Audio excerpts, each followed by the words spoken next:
Good morning, dear students. Welcome to this science class. Today, we continue our discussion on chapter 2, that is nutrition in animals.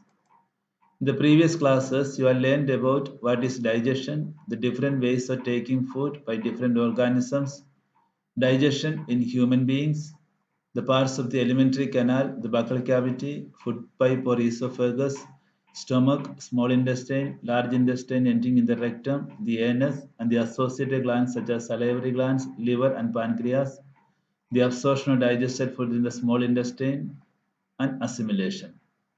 In today's class, you will learn about digestion in grass-eating animals. Cows, buffaloes, and other grass-eating animals chewing continuously even when they are not eating grass. Actually, they quickly swallow the grass and store it in a separate part of the stomach called rumen. This is rumen. So they quickly swallow the grass and store it in a separate part of the stomach called rumen. Here, the food partially digested and is called cud. So the partially digested food is called cud. But later, the cud returns to the mouth in small lumps and the animal chews it. And this process is called rumination. The process of chewing cud is called rumination, and these animals are called ruminants. The grass is rich in cellulose. It's a type of carbohydrate. Many animals, including human beings, cannot digest cellulose. Ruminants have a large sac-like structure between the small intestine and large intestine. The cellulose of the food is digested here by the action of certain bacteria, which are not present in humans. So ruminants have large sac-like structure between small intestine. This is small intestine and this is large intestine. The cellulose of the food is digested here by the action of certain bacteria.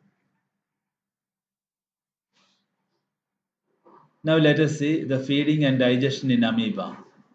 We know amoeba is a microscopic single-celled organism found in pond water.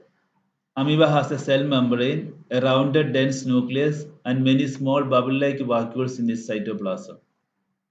Here you can see the nucleus, food vacuole, cytoplasm.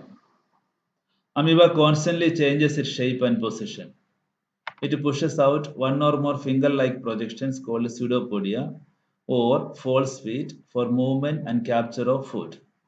Here you can see the finger-like projections called pseudopodia. Amoeba feeds on some microscopic organisms. When it senses food, it pushes out pseudopodia around the food particle and engulfs it. Amoeba senses food and it pushes out finger-like projections for pseudopodia and surrounds the food. The food becomes trapped in a food vacuole. The food is enclosed in the food vacuole. Digestive juices are secreted into the food vacuole. Digestive juices, enzymes from the cytoplasm are secreted into the food vacuole. They act on the food and break it down into simpler substances, and gradually the digested food is absorbed.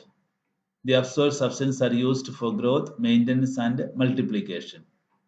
The undigested food residue is expelled outside by the vacuole. Amoeba senses the food, the pseudopodia surrounds the food, and the food is enclosed in a food vacuole. The enzymes from the cytoplasm of digestive juices are secreted into the food vacuole. The food is digested with the help of enzymes, and the soluble materials are absorbed and assimilated. The undigested food is expelled out. Dear students, this is all for today's class. Today we completed chapter 2. In next class, we will discuss the questions and answers. Till then, bye. Take care.